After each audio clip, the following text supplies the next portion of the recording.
Bueno, pues vamos ya un poco justitos, así que vamos rápidos. Vamos rápidos. Y ahora vamos a cambiar un poquito de tercio.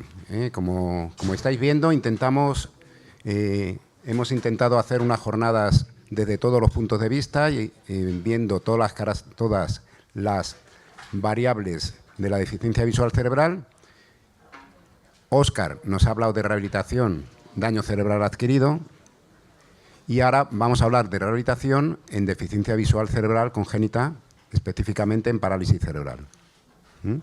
Y para ello contamos con dos estupendas profesionales de un centro que conozco hace muchos años, porque trabajo hace mucho tiempo con ellos, de Atempace, Centro de Atención a la Parálisis Cerebral, que tiene colegio, tiene centro de día. Yo, como trabajo con niños, conozco la parte de colegio.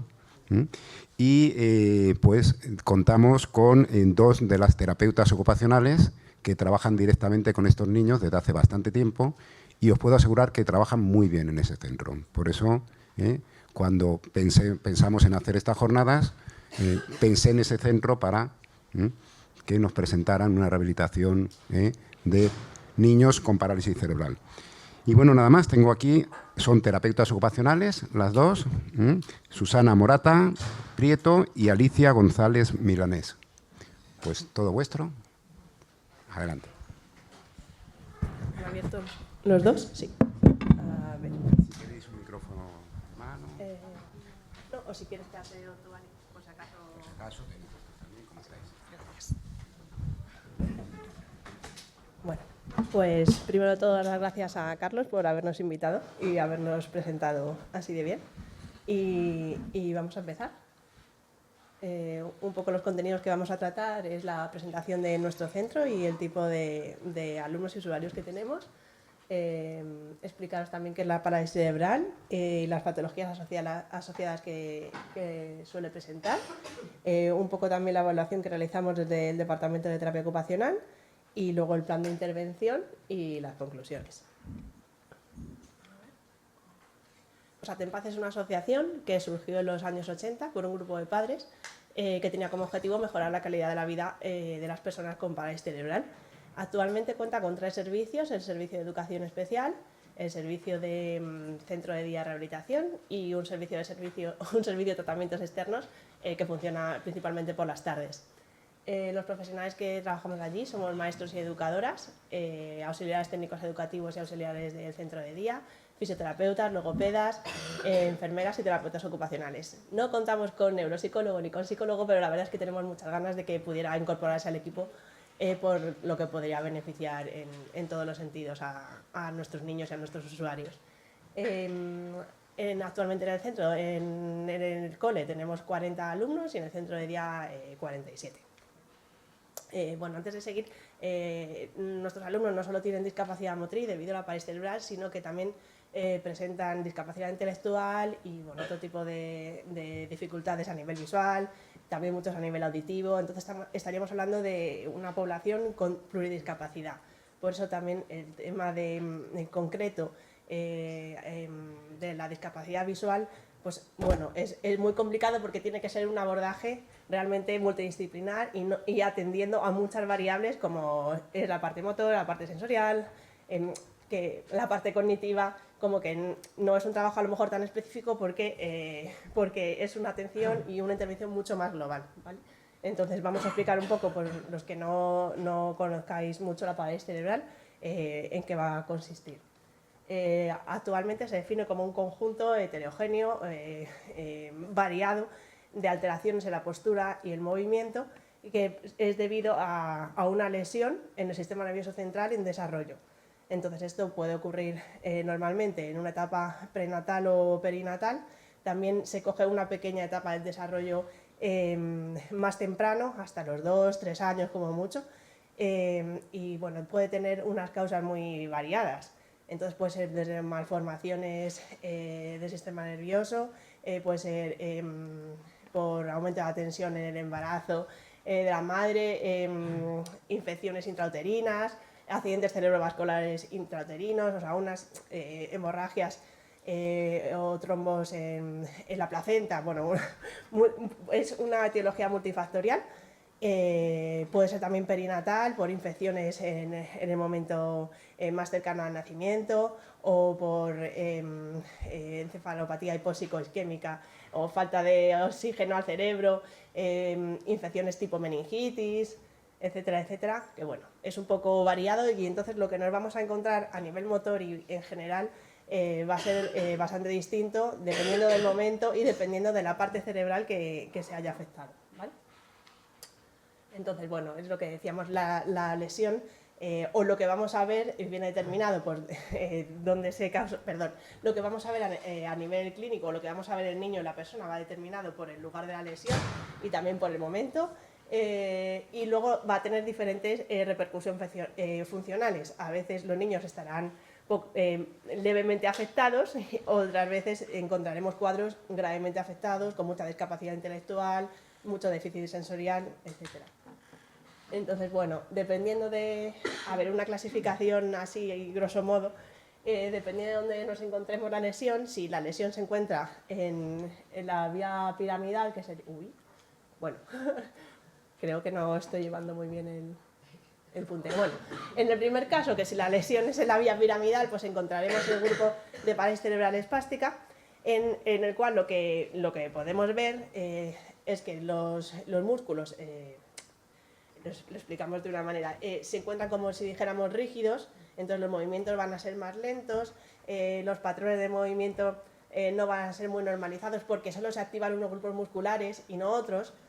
Entonces, en este tipo de lesión, que es la espástica, también hay diferentes tipos de distribución. Pueden estar solo afectados los miembros inferiores, que hablaríamos de una diplegia o una diparesia, que es un término más correcto, aunque comúnmente se utiliza el término diplegia, hemiplegia, tetraplegia, pero bueno, realmente es una diparesia, afectación de los miembros inferiores, porque no es que no haya movimiento como una lesión medular, sino que sí que hay movimiento, pero el movimiento va a estar condicionado a los grupos musculares que tienen ese hipertono o ese tono más alto y están más rígidos.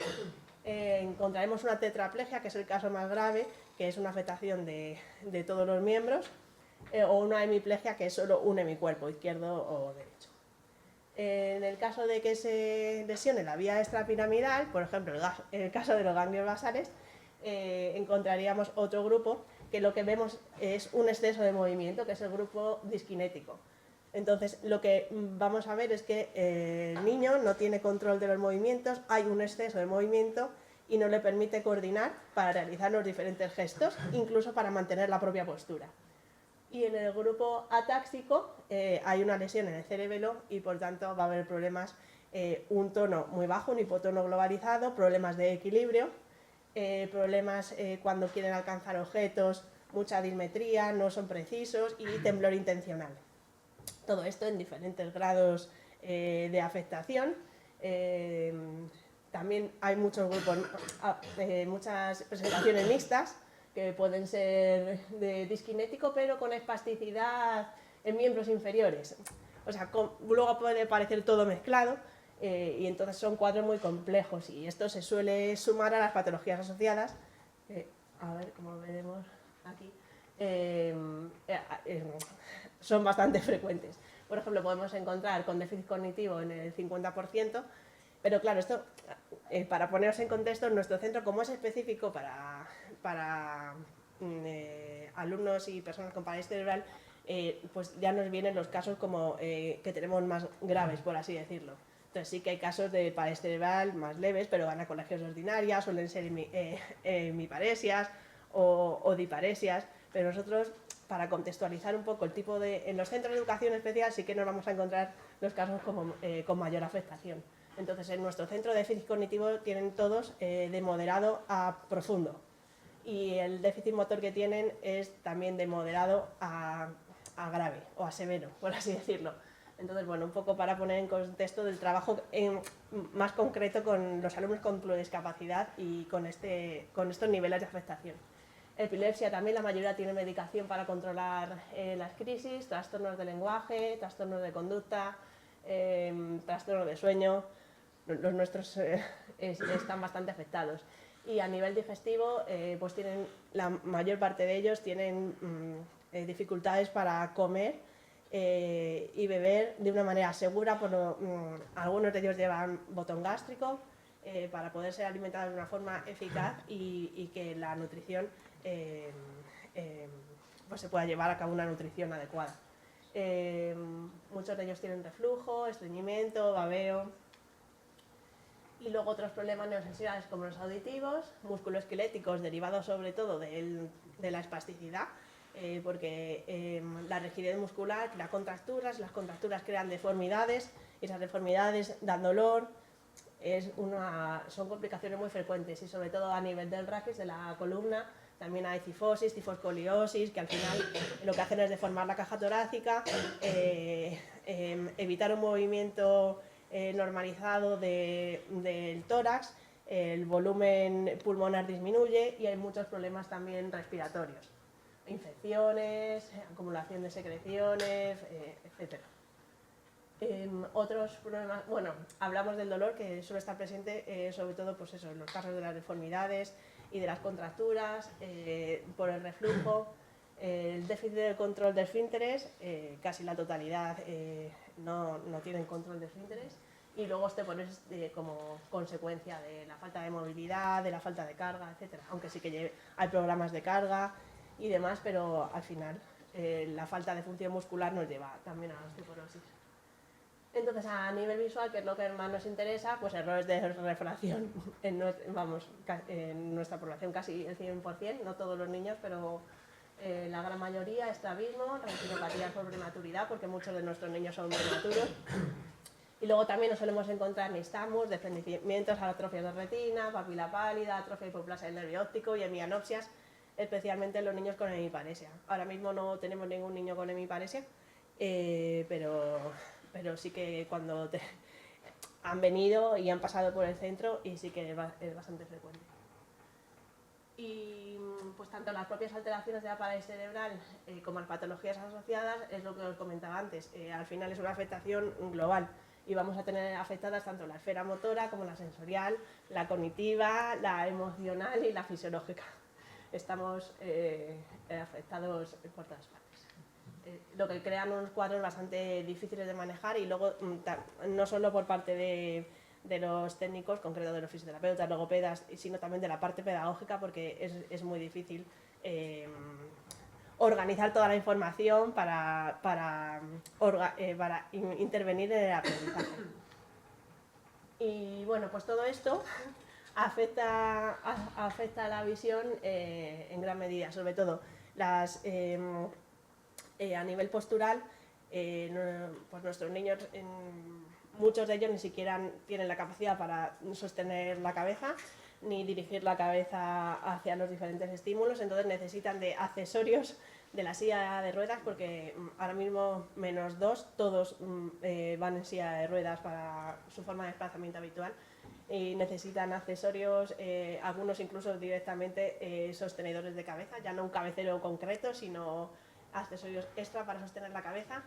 Entonces siempre, o sea, a nivel postural es una pauta prioritaria, un buen control postural, que aunque nos fijemos en la cabeza, realmente empieza por la pelvis. Entonces todos nuestros alumnos tienen un sistema de posicionamiento adaptado para conseguir que tengan una buena postura, la cabeza esté erguida, en línea media, centrada, y a partir de ahí poder empezar a utilizar la visión de una manera más funcional. Ellos también tienen dificultades en el control motor voluntario, dependiendo del tipo, algunos más y otros menos, y dependiendo, claro, de la afectación. Entonces también van a tener dificultades en el control motor de la musculatura extrínseca del ojo para dirigir la mirada hacia los objetivos visuales. Entonces ahí sí que hay un trabajo más concreto para trabajar esa musculatura. Luego a nivel sensorial, claro, en cierta medida casi todos tienen problemas de procesamiento sensorial en cierto modo. Entonces hay que tener cuidado que si estamos mostrando o realizando actividades visuales que requieran cierto esfuerzo, ojo con los ruidos del ambiente, olores que puedan distraer, la ventana está abierta y entra una ligera brisa y ya no está rindiendo, no sabemos lo que es, y resulta que pues está notando más la brisa de la ventana, que ya no puede permanecer atento a lo que hablaba antes Óscar. de los estímulos, que tiene que filtrar cuáles son relevantes, cuáles no, a cuál hago caso. Entonces, bueno, es como que hay muchas teclitas que les van a estar influyendo y que tenemos que pensar a la hora de trabajar a nivel visual. Luego también, claro, a nivel de la evaluación a nosotros nos cuesta un poco más porque, claro, ellos la mayor parte no, o sea, con la discapacidad intelectual y los problemas de lenguaje, no nos pueden decir realmente qué es lo que está fallando o qué es lo que justamente no están comprendiendo. Entonces, a nivel de evaluación nos resulta a veces muy complicado, y saber qué parte es puramente visual y qué parte está relacionada con la discapacidad intelectual. Entonces, bueno, es un gran reto, se nos complica todo, pero bueno, ahí lo vamos intentando. Igual la parte socioemocional, cuando a veces están muy desregulados, pues ahí ya no atienden a estímulos visuales. Entonces hay que encontrar como el momento óptimo del día, que no haya fatiga, que estén atentos, que el niño de al lado de la clase no esté en crisis, porque si oye el ruido nuestro ya se acaba la sesión y ya no podemos hacer nada. Uy, ¿qué ha pasado? Se me va, se acaba la sesión. Me han salido los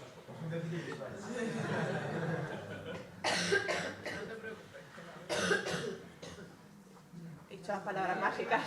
Se acaba la sesión. Se acaba la sesión. Empieza la sesión. ¿Ya ha pasado? ¿Puedo hacer algo? Funciona. No, Ah, vale. es la pantalla. Las pilas de la pantalla. Ah, vale. Vale. Bueno, pues mira, nos ha centrado así. Y bueno, eso era un poco para haceros una idea de cómo son nuestros niños. Luego, de todas formas, tenemos vídeos vídeos cortitos para que lo veáis. La clasificación que os he comentado es un poco la clasificación más clínica, pero tendemos cada vez a hacer clasificaciones más funcionales. Entonces hay clasificación sobre la función motora gruesa, sobre la capacidad de manipulación, la capacidad de comer y beber, la capacidad de comunicación. Y bueno, pues son como mucho más simplificadas y tienen que ver, o sea, y estar más relacionadas con lo que la persona, con el niño puede hacer. Los niveles son del 1 al 5, el 1 es el nivel, por así decirlo, de mejor funcionalidad y el 5 de mayor afectación o menor funcionalidad.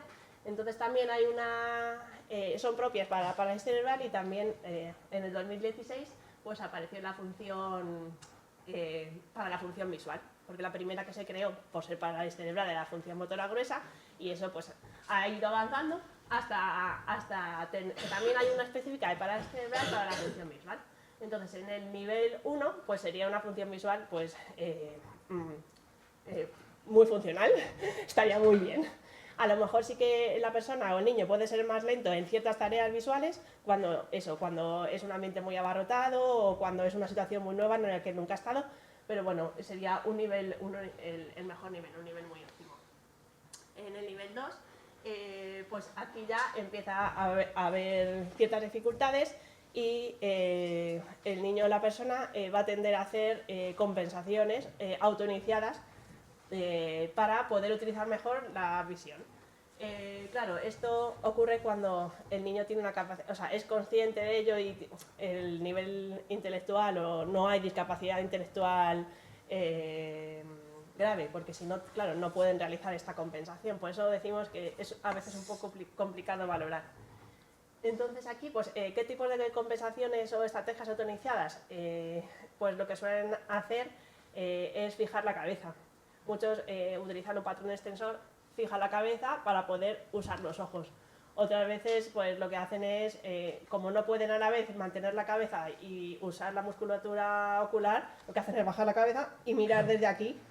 Pero pues lo incómodo que es mirar desde los campos superiores, no es ni una buena posición ni una fatiga enorme, entonces no es lo ideal. Otras veces, cuando son lesiones, por ejemplo en una mienopsia, pues sí que hace la típica rotación. Bueno, que eso es más sencillo, pero las otras son un poco más complicadas.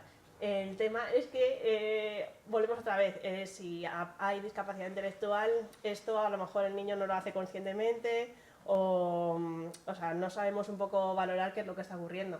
Entonces nosotros siempre, por eso, una de nuestras, o sea, como base, el tema de la cabeza, ese sostén, o sea, se lo haríamos nosotros, o con nuestras manos, o con los accesorios, para que la musculatura ocular pudiera trabajar en una buena condición. Bueno, ahí os hemos puesto las diferencias entre unos niveles y otros, pero lo vamos a pasar un poco rápido porque si no, no podemos enseñaros todos. En nivel 3, aparte de estas estrategias compensatorias, ya necesitan que adaptemos las actividades, o sea, que adaptemos las actividades o que adaptemos el entorno. Pues ya no, si queremos hacer una actividad, directamente tenemos que poner pocos objetos, a lo mejor poner un fondo negro, los objetos tienen que tener un contraste para que puedan localizarlos mejor e incluso llegar a cogerlos. ¿Vale? Diferencias entre el 2 y el 3. Esto lo dejamos para que lo tengas. En el 4, vale, en el 4 se necesitan también otras modalidades otras modalidades sensoriales también para reconocer los objetos, pero también un poco la diferencia es no solo las adaptaciones, sino que ahí ya, por ejemplo, tenemos que bajar el nivel de luminosidad, los objetos tienen que o ser luminosos, tienen que estar en movimiento para ser percibidos y son pocas tareas las que van a poder hacer solamente con el uso de la visión, van a estar muy apoyadas por los otros sentidos. Y en el último ya sería cuando no tenemos un resto funcional visual que pueda servirles para utilizar la visión en las actividades. Y aquí están el 4 y el 5. Y nuestros niños normalmente están de nivel 3 hasta el 5. ¿Vale? Entonces, a ver, ¿por qué esto era un poco? Porque no sabemos si conocer la figura del terapeuta ocupacional o no, porque no hay tampoco en muchos sitios. En los sitios de intervención con el paciente neurológico sí, pero no en el resto de sitios no está muy extendida. Entonces, ¿por qué para nosotros, para los terapeutas y para los niños y los pacientes con parálisis es importante? Bueno, pues porque aparte de que es el sistema que más información da sobre el mundo exterior, es porque nuestros alumnos tienen problemas de control motor voluntario, con lo cual lo que puedan hacer con sus manos a veces no es mucho, por esa incoordinación o por esa rigidez de los músculos. También lo que pueden hacer en un principio, con el tiempo, con el crecimiento y con el envejecimiento, pueden dejar de hacerlo. Entonces, esto puede ser que en el futuro ya no puedan hacer las cosas que hacían con sus manos y que una forma de poder manipular y hacer ciertas actividades sin las manos es usando la visión, usando nuevas tecnologías y usando dispositivos de control ocular. Entonces, ya no solo por la propia visión, sino porque va a ser el modo de acceder a otras cosas. También incluso a la comunicación, porque nuestros niños tienen problemas para articular las palabras y no pueden hablar, y usarán sistemas de comunicación que en muchos accederán mediante la visión también. Entonces, como la misión de los terapeutas ocupacionales es conseguir la máxima autonomía en las actividades de las áreas de ocupación, pues a veces lo tenemos que conseguir, pues eso, entrenando la función visual para que puedan hacer a través de las nuevas tecnologías esos accesos al aprendizaje, al juego y a la comunicación. Vamos a pasar un poco y vamos a poner este vídeo, por ejemplo. Este vídeo es de un niño. Venga, ¿cuál es igual? Escoge el animal de abajo. Bien, este es un burro. Muy Uy, va bien. por caso, yo creo, ¿no? A ver cuál sale ahora. Escoge el animal. No, este Es es un burro. Escoge Vale, el él animal está de abajo mirando. que se parezca al de esta foto. Es que Escoge sí, es que el está animal de abajo. desfasado. No, fíjate bien. En la foto de arriba. ¿Cuál es, Izan? Claro, es que Esto es está- una cabra. Es un conejo. ¿Dónde está el conejo no se ve abajo? bien, pero Bien. Eso. yo creo que no lo habéis entendido porque no se ve bien. O sea, lo que está pasando es que él mira la foto de arriba y le dice que busque el igual, y tiene que buscar el que es igual abajo, y si lo hace bien, pues le da recompensa, por así decirlo, dice que muy bien, y si no, no. Y eso lo está haciendo a través del dispositivo que está debajo de la pantalla, que es un dispositivo de control ocular, y con eso él va señalando y va haciendo lo que le dice el enunciado que haga. Entonces es un acceso al aprendizaje para el concepto de igual, O pues a ver si en este... ¿Será porque no carga bien o...? Sí, tiene pinta de que A ver. cuesta cargar. Ah, mira, ahora. Mono. Cerdo. Este sí. Ballena. Te ríes, bicho, porque no es ese. Vale, era el mono, ¿no? El que vivía en la selva. Encuentra el animal que vive en la selva. Eso Siguiente. Tortuga. Encuentra el animal que vive en la granja. No. ¡La vaca! Entonces, bueno, son este tipo de actividades que si no fuera por la existencia de estos dispositivos y por el entrenamiento que se hace con los niños, pues no podían llegar a realizar. A ver, este es similar, pero es, por ejemplo, un ejemplo de lectura que dicen qué palabras reconoce, por no ponernos todo. Ah, A ver, vamos a pasar. Por ejemplo, este es un acceso al teclado para que nuestra usuaria pueda escribir y está también hecho con un control por mirada. A ver ese nombre bello. Volvemos. Ahí no está. ¿A por cuál vas? ¿Qué letra vas a? ¿Vuelve? Vuelve. Bien. ¿Qué letra vas a coger? Muy bien, la M. Quédate donde está. Ahí, muy bien. Ella no puede tener un acceso por teclado, no podía tener... Bien. Antes tenía un acceso por Quédate pulsadores, donde con un barrido, era muy lento. Bien. Aprendí a diferenciar ¿Ahora? las letras de su nombre. Ahí estás. Estás bien ahí. Si ves que no te lo coge, gira y vuelves. Gira la cabeza y Si vuelves. tiene dificultades, le dice a la tarjeta gira y vuelve. Ahí, muy bien, María. Bien, ahí estás. Gira la cabeza y vuelve. Ahí, perfecto. ¿Ahora? Ahí, muy bien. Esto lleva un R. entrenamiento de años para llegar Ahí estás, genial. Claro, ¿Y tiene que ahora? aprender bueno, primero a ¿A por llevar cuál la vas? mirada al ¿Volvemos lugar otra vez? donde, Que es que nos donde va muy está el rápido, volvemos. visual, ¿Volvemos? A aprender a mantener la fijación, el tiempo que hayamos, Al de la I. establecido para hacer Está aquí clic, un poco camuflada. que son, Ahí, son aquí. habilidades que ¿Volvemos otra que nos vez? cuestan, ¿Vuelve? por el tema de, Vuelve, del fenomenal. control motor voluntario de Y ahí, la María. musculatura del ojo. Aquí. Pues vamos a pasar Ahí. a otros, para que veáis otros ejemplos. Esta niña, por ejemplo, hace de la comunicación con un barrido auditivo porque a nivel visual no es suficientemente, no tiene las habilidades suficientes para tener el barrido visual. Tiene un barrido auditivo y un pulsador en la rodilla para poder comunicar. ¿No se oye bien? Pero dime si quieres que te siga contando. Es que el barrido va pasando por detrás y ella cuando escucha el mensaje que quiere comunicar es cuando pulsa, exacto. Pero yo creo que no se oiga bien. Este, por ejemplo, pues, a ver, bueno, vamos a poner el de dibujar a lo mejor. Sí. Vamos a pasar a otro que se llama, por ejemplo, aquí, pues una actividad simple del que puede hacer cualquier niño. No me he ido, de estoy aquí. pintar, pues nuestros niños para poderlos Esta hacer pintura- de forma autónoma, ¿La cola del pues dragón? hacen este tipo de ¿Vas a pintar la actividades. cola del dragón? Está en una cueva. O para acceder al ocio, o por ejemplo, para vídeos en YouTube, pues si no tuviéramos esta Aplicaciones pues sería accesibles, muy prácticamente bien, en imposible. YouTube. Ahí lo tienes, ole tú. Y ahora, Y todo esto pues tiene su Empezamos. entrenamiento mucho de años y años para Muy poder llegar a hacer bien. esto.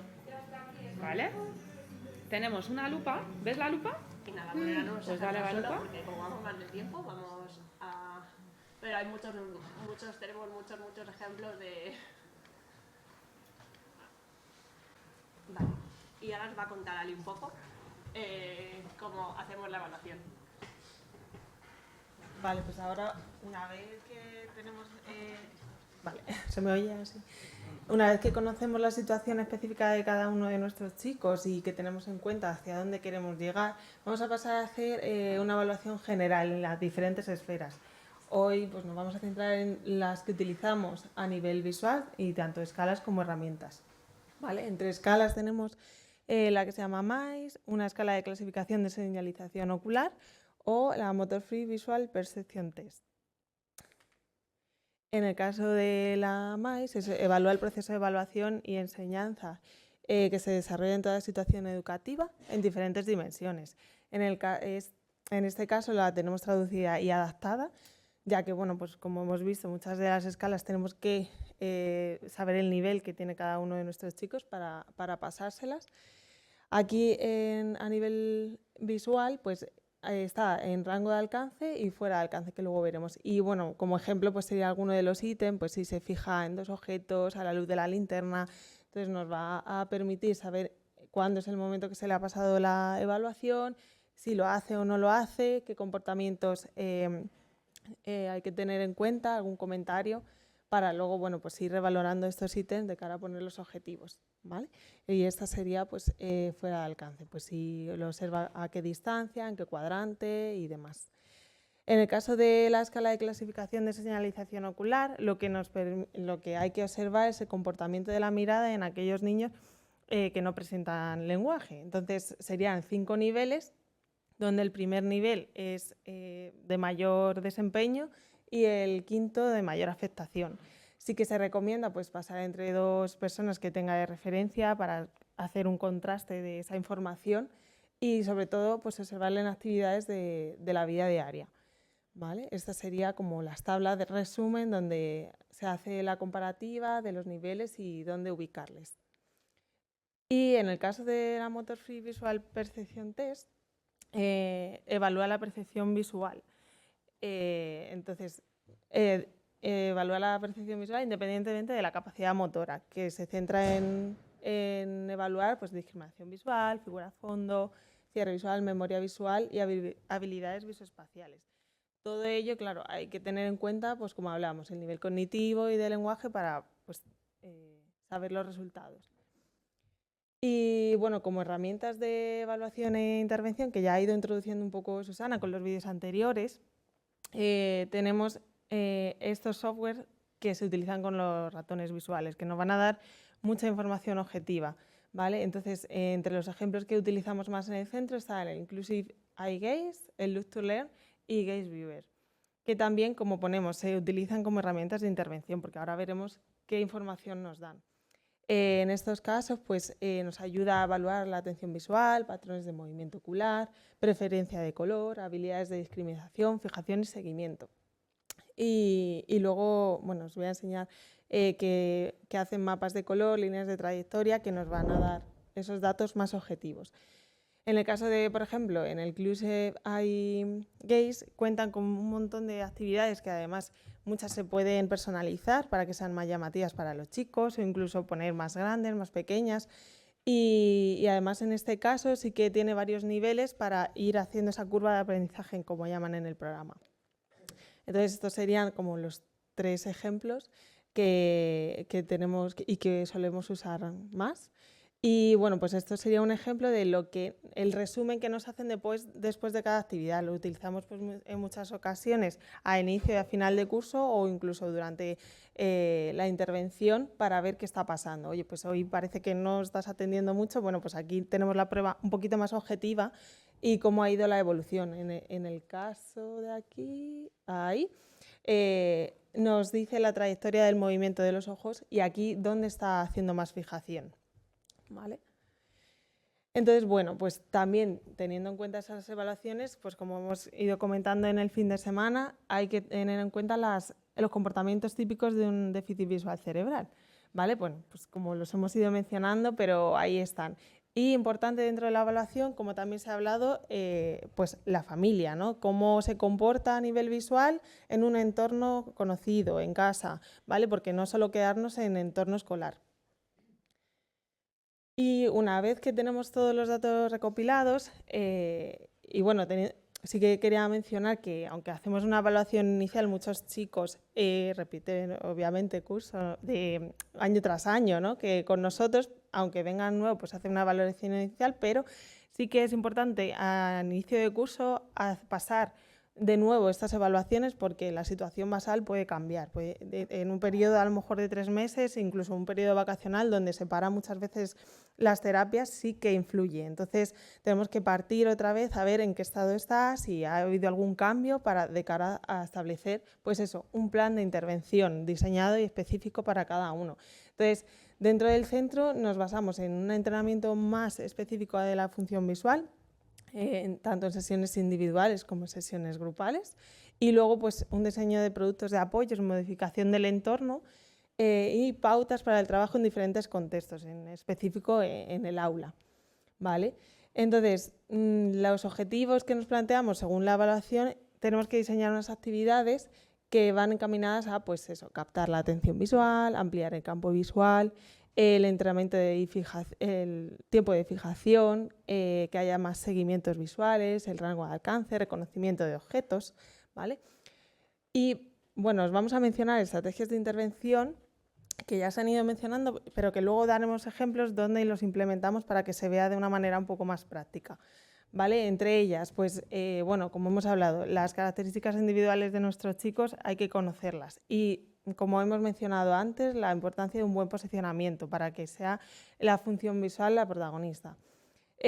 Conocer el desarrollo evolutivo, pues igual no es un desarrollo normotípico, tenemos que saber el desarrollo evolutivo de la visión, pero que también pues, el desarrollo a nivel de juego, socioemocional, para establecer un diseño de actividades lo más ajustadas en una zona de desarrollo próximo, que no sean ni muy difíciles ni muy aburridas, teniendo en cuenta pues eso, intereses de juego, motivación, que se diviertan, ¿vale? Porque sí que es importante.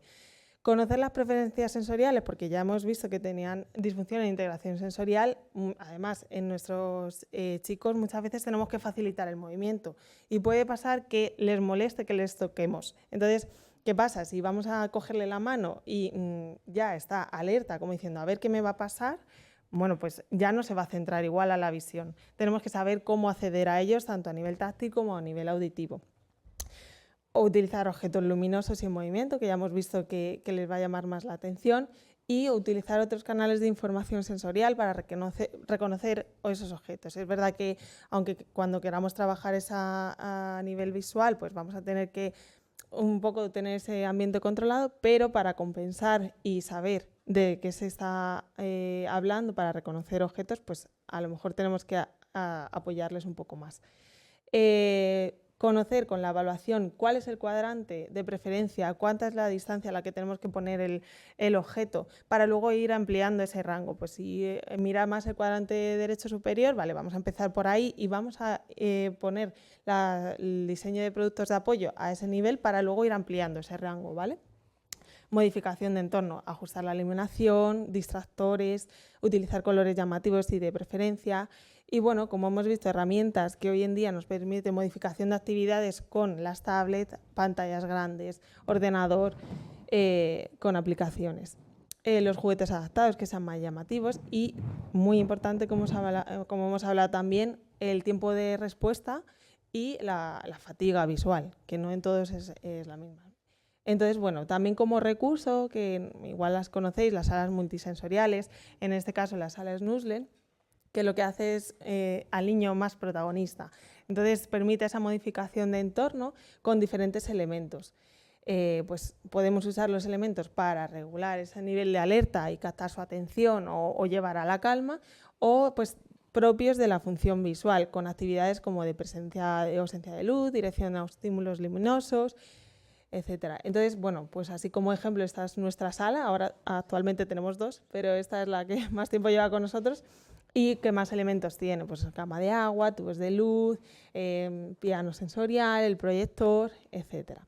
Entonces, bueno, aquí pasamos a los ejemplos, que ahí vemos un poco lo que hablábamos dentro de las estrategias, pues de posicionamiento. Cada silla de ruedas de nuestros chicos está diseñada y valorada de una manera específica. Cómo tenemos que poner la basculación, dónde poner el material, cómo le vamos a sostener mejor el control de tronco para que puedan acceder a su dispositivo, ¿vale?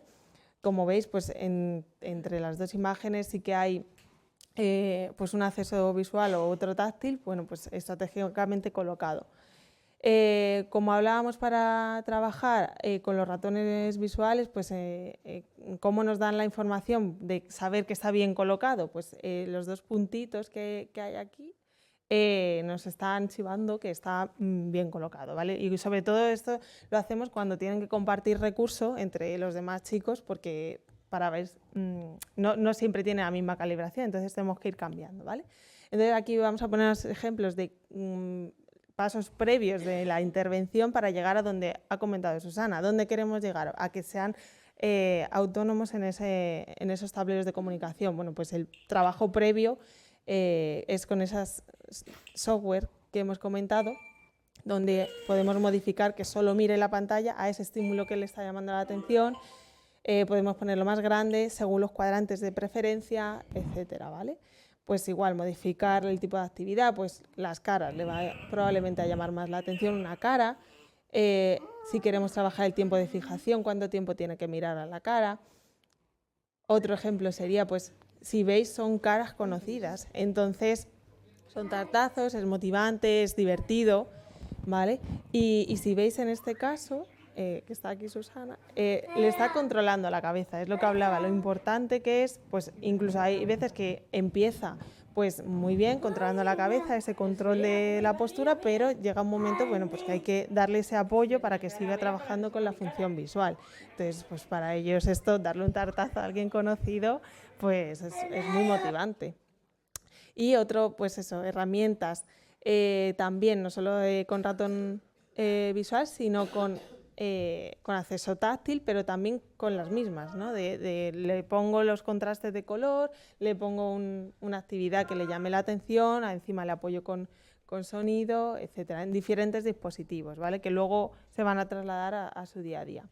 Y aquí pues otro acceso táctil, si veis, muy diferente al anterior, ¿vale? Pues ya con una disociación de dedo, más discriminando más el punto, pero si os dais cuenta en el vídeo, más adelante se ve cómo compensa con la cabeza para poder hacer una mejor fijación, ¿vale?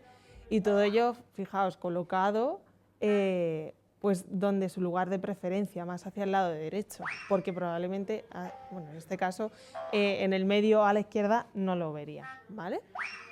Si veis que se ve bonito, Fer.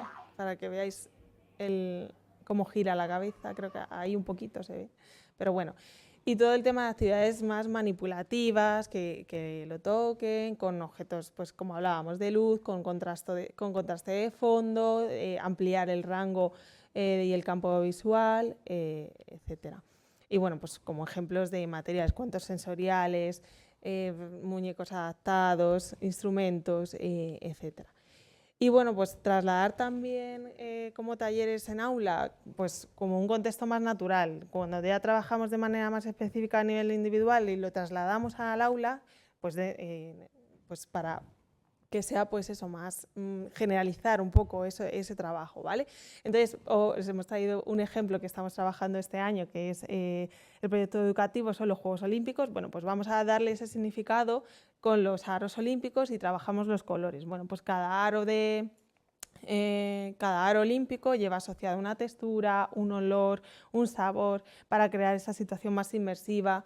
Creamos el ambiente del mismo color que el aro que estamos trabajando, utilizamos herramientas y aplicaciones con la pantalla y, por ejemplo, aquí pues les pedimos a las familias que traigan objetos de referencia con el contraste de color que estamos haciendo para que sea un poquito más significativo, ¿vale? Entonces, de esa manera, pues se pueden trabajar pues lo que estamos trabajando de manera individual más a nivel grupal. Esos son ejemplos como ponemos las aulas, ¿vale? E incluso hoy en día con dispositivos tipo Alexa o enchufes inteligentes nos permiten crear esa modificación de entorno de encender y apagar la luz, poner en rojo, poner en azul, en diferentes entornos, ¿vale? En el aula, en sesión de intervención, etcétera.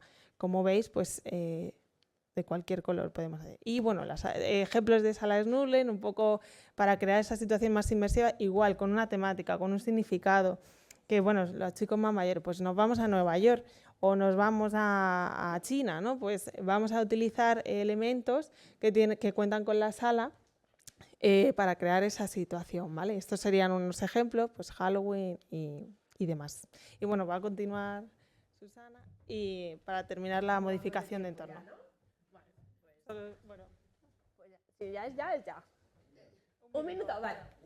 Bueno, pues entonces, os damos unas pinceladas de ejemplos de cómo presentamos los objetos de anticipación, siempre sobre un fondo negro, un plano inclinado y objetos muy llamativos para que ellos puedan ir asociando esos objetos a las rutinas que van a pasar en el aula.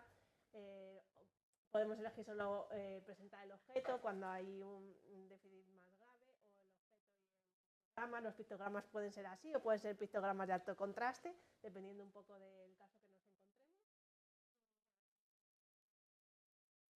Grabar voz o grabar canciones que vayan asociadas a esas rutinas para orientar mejor al niño. También usamos 4, por ejemplo, que hemos hablado antes, el hecho de alumbrar directamente con la luz al objeto para llamar su atención y que puedan, por ejemplo, participar en la asamblea con la canción de la asamblea. Y luego actividades sencillas, pues de conceptos de igual, en 3D, ya con imágenes.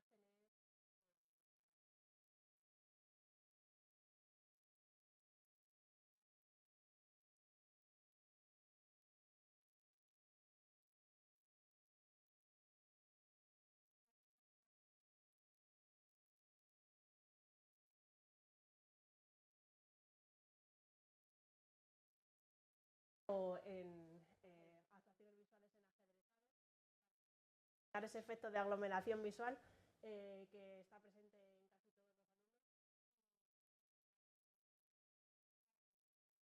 alumnos para acceder a los contenidos de los comunicadores. Muchas gracias.